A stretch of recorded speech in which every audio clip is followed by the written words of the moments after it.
Frequências de saudação abertas, este é o episódio 12 do Dobra 9, podcast onde nós estamos analisando os episódios da série Star Trek Discovery. Meu nome é Ricardo Pinheiro e nós iremos falar do episódio 12, episódio cujo nome é Vaulting Ambition. Esse episódio passou no dia 21 de janeiro de 2018 nos Estados Unidos e posteriormente no dia seguinte, dia 22 de janeiro, estava disponível no Netflix para todo o mundo. E começamos pela frase do episódio. Keep saying that. Are you a doctor, aren't you? Frase do episódio da Imperatriz Philippa Georgiou, que ela diz: igualdade, liberdade, cooperação, ilusões que os terráqueos abandonaram milênios atrás, ideais destrutivos que alimentaram rebeliões e que eu não deixarei vocês nos infectarem novamente. Vamos para a resenha do episódio.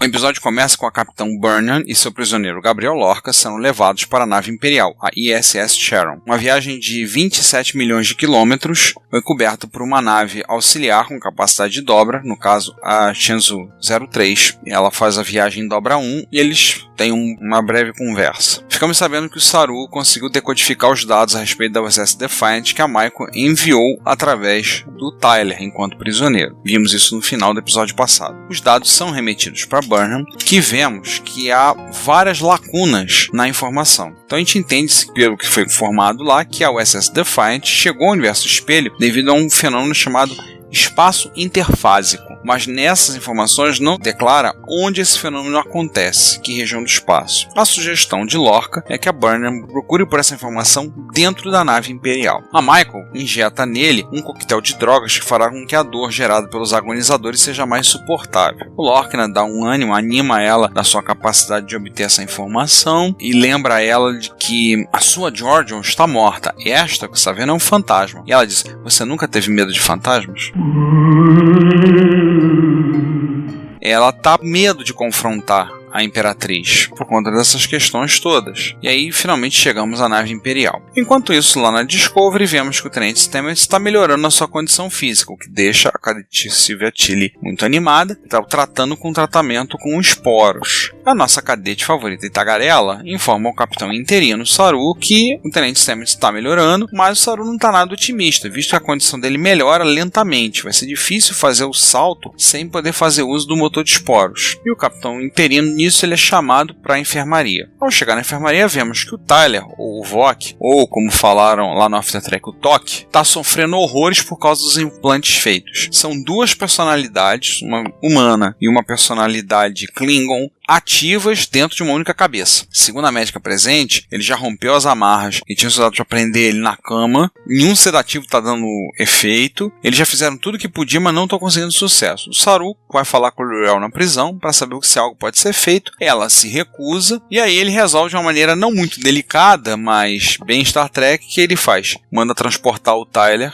para dentro da cela dela. E aí voltamos para ver a situação dos Stamets. Então, nós vemos a rede micelial e o Tenente Stamets, como nós vimos no final do episódio passado, se encontra com a sua versão do universo espelho. Rola uma piadinha ali, o Stamets do universo espelho brinca sobre a vida pós-morte, a respeito de Deus, e o Stamets do universo espelho fala para ele: olha, nós estamos dentro da rede micelial. Os esporos acabam colocando eles dentro de uma nave que eles chamam de USS Stamets. Completa ilusão, uma nave criada por essa rede de esporos para deixar o nosso Stamets mais à vontade. Como eu disse, ela é idêntica a Discovery. Ele vai caminhando pelos corredores, vai reconhecendo tudo, eles vão conversando para entender todas as situações. Daí nós temos a cena em que o Tyler e a L'Rell estão na enfermaria, é a última cena que eles aparecem no episódio, onde a L'Rell usa algumas luvas especiais com alguns emissores de raios para fazer um tratamento na cabeça do Tyler. A gente não sabe muito bem o que ela está fazendo ali, mas ela faz sobre a mira de mais de um phaser. E aí ali consegue finalmente acalmar o Tyler. A dor que o atormenta passa. Não sabemos exatamente o que ela fez. Provavelmente ela sossegou uma das personalidades. O Stamets do Universo Espelho explica que ele também é um astromicologista, só que ele trabalha dentro da ISS Sharon, que é a nave imperial. Ele também está em estado catatônico devido a um acidente que manteve sua energia neural presa à rede micelial. Todas as visões que o Stamets estava tendo eram tentativas do Stamets do Universo Espelho de fazer contato com ele. Então já traz alguma explicação. Buscando uma saída, eles veem problemas na rede micelial e aí eles começam a entender que na verdade o que gerou aquilo ali que está começando a matar os esporos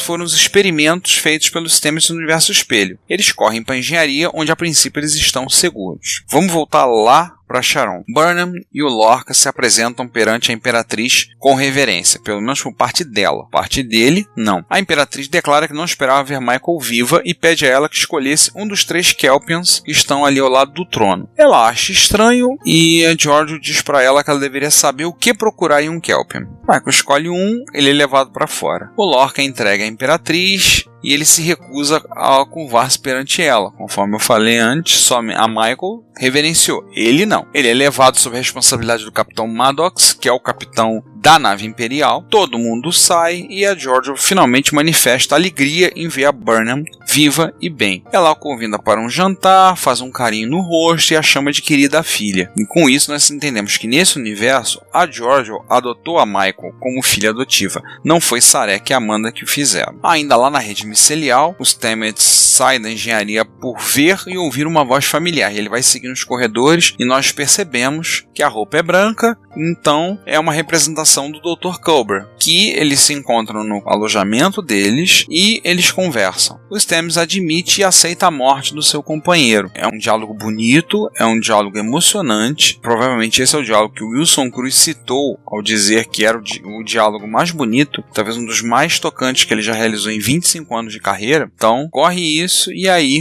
o nosso caro astromicologista acorda. Corre para ver que a sua floresta micelial também está contaminada e também está morrendo. Voltando para a nave imperial, tá lá a Georgiou e a Michael jantando. E aí a gente entende por que ela teve que escolher um Kelpian. Elas estavam comendo o Kelpian.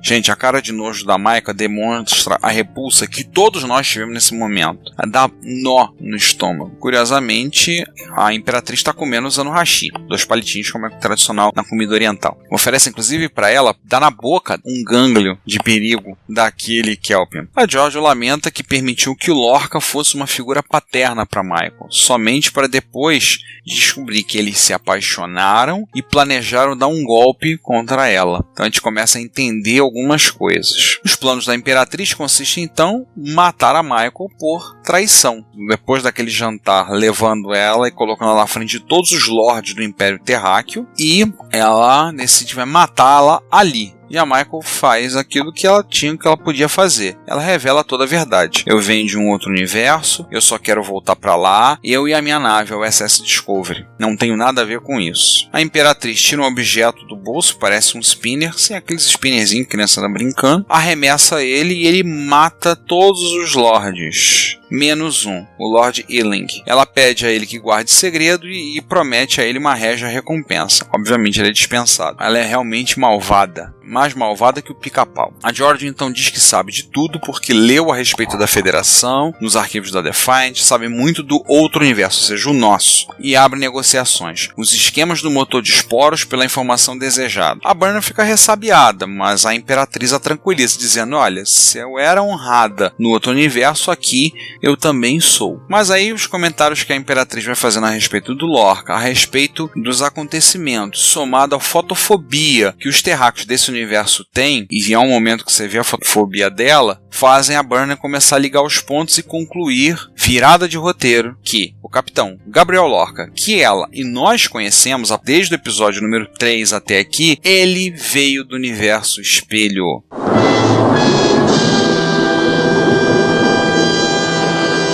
Então, Gabriel Lorca, como nós conhecemos, ele veio do universo espelho, não entendemos como foi parar no nosso universo e manipulou todos os acontecimentos desde lá de trás para poder retornar ao universo espelho e dar o que ele tão queria, um golpe de estado e derrubar a Imperatriz. Enquanto isso, o Lorca, que está preso lá nos agonizadores, sendo torturado pelo Capitão Maddox, consegue fugir, mata o capitão, tem até uma cena falando a respeito da irmã dele, e ele começa a reunir aqueles que lhe são fiéis. O episódio acaba e a gente tá com o coração na boca. Vamos para os questionamentos e as opiniões.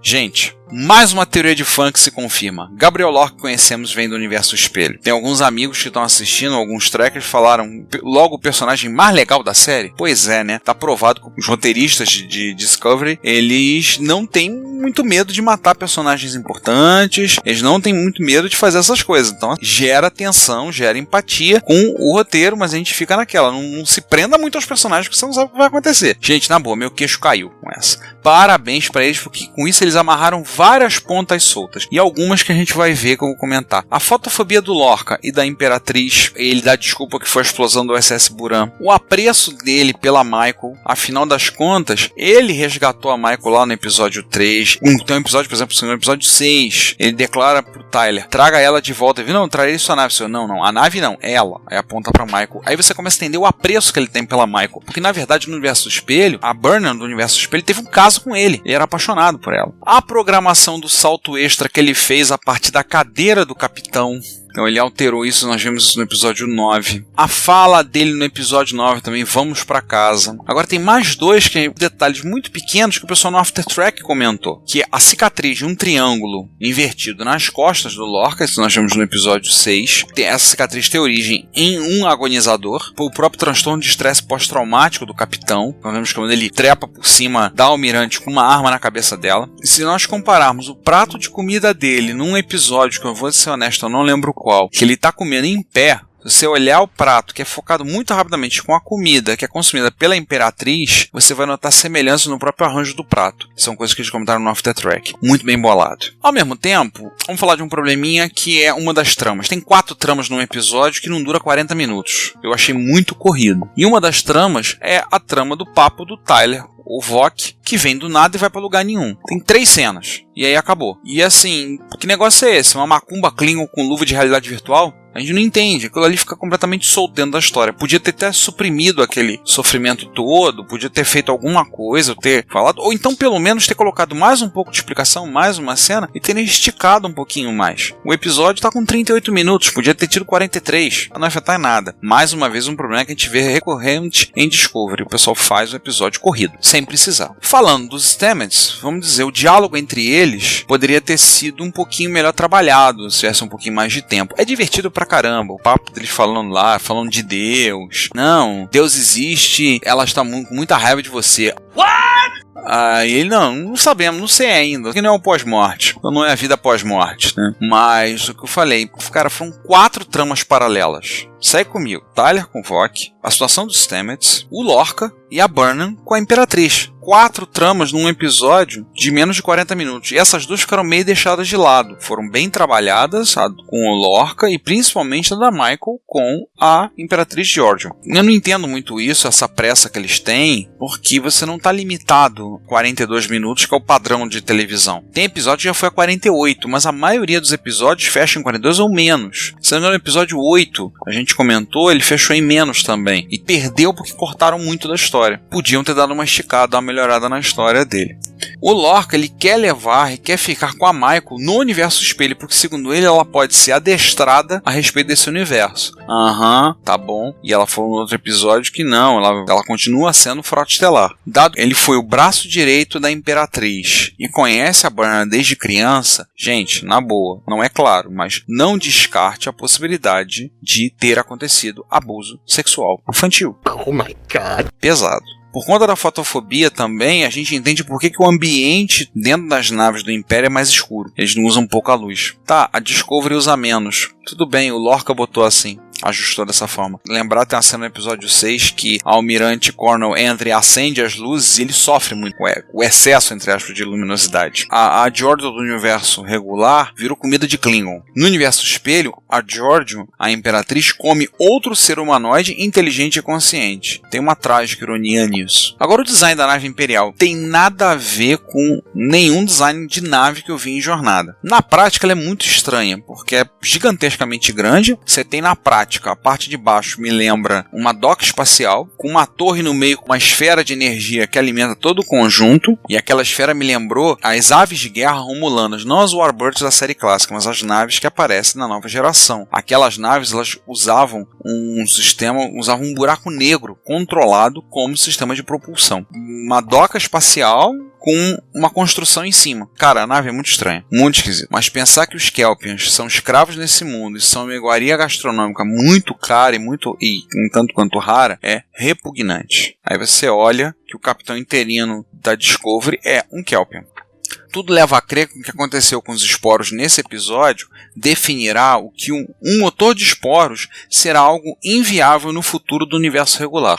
Por isso não vemos um motor de esporos. Essa provavelmente é a explicação de que nós não veremos um motor de esporos na série clássica e nas outras séries. Agora, finalmente apareceu uma outra médica. Caramba, até que enfim. Entrou no episódio, falou pouco, ninguém fica sabendo direito o nome dela. Acho que o nome dela nem é citado. Se a gente for procurar na ficha técnica, aparece. Dra. Pollard, e a atriz se chama Raven Dowda. Sobre o episódio, a série mostrou para todos os trekkers fundamentalistas, ou seja, aqueles que simplesmente odeiam por odiar, que essa série é mais inteligente do que eles achavam. Já que para muitos deles, The Orville é a série que capta a quintessência de jornada. Não vou criticar The Orville, não assisti ainda, pretendo ver, quero curtir, quero dizer que é boa. Mas não é uma série de jornada. Pega muitos elementos de lá, mas não é jornada. Mas como eu já falei, todo esse pessoal são viúvas da nova geração. Viúva das séries jornada dos anos 90 e não perceberam ainda que, gente, o tempo passou. Jornada se atualizou. Pior pra eles, melhor pra nós. A gente curte, né? Eu tô adorando Discovery. Fica o meu protesto que não precisava ser tão corrido. Dá pra esticar um pouco mais. Como eu falei, a Lurel e o Tyler some no meio do episódio, a gente não sabe mais nada. Alguns diálogos a mais teria sido muito útil. Vamos passar para as curiosidades. Esse é o menor dos episódios de Discovery e o menor de todas as séries se não levarmos em conta a série animada. Tem menos de 38 minutos, mas com 4 tramas seguindo em paralelo. A fotofobia dos terráqueos é discretamente vista no episódio na Mirror Darkly, episódio duplo no final da 4ª temporada de Enterprise, quando o capitão Jonathan Archer do universo Espelho aperta os olhos quando assume a cadeira de capitão da USS Defiant. O nome da nave da Imperatriz é ISS Sharon, em português Caronte. Caronte é o nome dado ao satélite encontrado em órbita de Plutão, que nem planeta mais é, né? Mas também é na mitologia grega o nome do barqueiro do Hades que leva as almas dos recém-falecidos através dos rios Styx e Acheron. Esses rios na mitologia dividem o mundo dos vivos do mundo dos mortos. Entendemos que existiu um Ash Tyler humano antes do Voq assumir a forma de Ash Tyler. Não sabemos o que foi feito com o Tyler anterior, se ele morreu ou não. Eu suponho que sim. A arma usada pela Imperatriz para matar os Lords é um spinner assassino. Aquele spinner, criança gosta de brincar? E por que um spinner? Bem, no After Track explicaram. Eles estavam na mania, na época, na produção, eles estavam brincando com spinners. E aí a ideia era matar eles de uma outra maneira, acho que usando lança, uma coisa do tipo. Mas aí alguém teve a ideia, acho que foi até o Ted Sullivan, teve a ideia, comentou e falou, e o roteirista alterou e colocou isso no episódio. É uma shuriken, ou uma estrelinha ninja teleguiada, né? Então, tacou e saiu matando. A Imperatriz chama-se Philippa Georgiou Augustus e Apônios Centaurius. Nome de realeza, né? Quilométrico. Ela é apresentada com títulos como a Senhora de Vulcano, relacionado aos vulcanos, e Regina Andor, relacionado aos andorianos. Apesar dos humanos serem xenofóbicos e dominar a galáxia, há títulos para ela relacionados aos povos conquistados. Nos documentos da Defiant aparece a data estelar 0141.7, o menor valor de data estelar até agora vista. A tenente Kayla Detmer não aparece nesse episódio, nem ela nem a sua contraparte do universo Espelho. E o nome do episódio é do Vaulting Ambition, em bom português, ambição extrema ou ambição descontrolada. A referência é uma frase de Macbeth no William Shakespeare, que é: não tenho esporas para espetar nas ancas do meu desejo, apenas a ambição descontrolada que salta sobre si mesma e cai do outro lado. Conclusão. O melhor desse episódio foi se perguntar: e agora, caramba, lá vou eu roer unhas até a semana que vem. Foi a melhor coisa do episódio, mas foi mesmo, mas mesmo assim podia ter sido um pouquinho mais detalhado, um pouquinho mais esticado, por isso que eu dou nota 9. E com isso concluímos mais um episódio do Dobra 9. Muito obrigado pela sua audição. Nós mais uma vez enfatizamos, não deixem de ouvir outros materiais que estão disponíveis no site da Combo, em comboconteúdo.com, materiais de excelente qualidade. Também visitem o Trek Brasilis em trekbrasilis.org. Possível, visitem lá o TB ao vivo e continuem a campanha Ricardo no TB ao vivo. Quem sabe, né? Vai que cola e eles me convidam. Não sei. Algumas pessoas já viram isso e estão começando a campanha. Agradeço muito se tiver a oportunidade. E um parênteses aqui, ouçam o Odocast e vamos fazer a campanha Odo, sai do grande elo, caramba. Alguém tem que ir lá pescar ele lá no Planeta dos Fundadores. Tá sem sair o Odocast. Fernando Rodrigues, meu caro, quero ouvir a sua opinião também sobre esses episódios. Cadê? E por último, retrocomputaria.com.br, onde falamos sobre retrocomputação e por ocasião que vocês ouvirem isso, já teremos voltado com a temporada de 2018. Então, é isso, gente. Muito obrigado por ter ouvido até aqui. Frequências encerradas. Até o próximo episódio. Obrigado por assistir esse vídeo. Deixe o seu comentário e também aquele like. Assine o canal para saber o que estamos fazendo e temos a nossa comunidade também no Discord. Se você achar que merecemos, ajude através do Pix. Aqui tem outros vídeos para você continuar acompanhando. Até mais, amor e paz.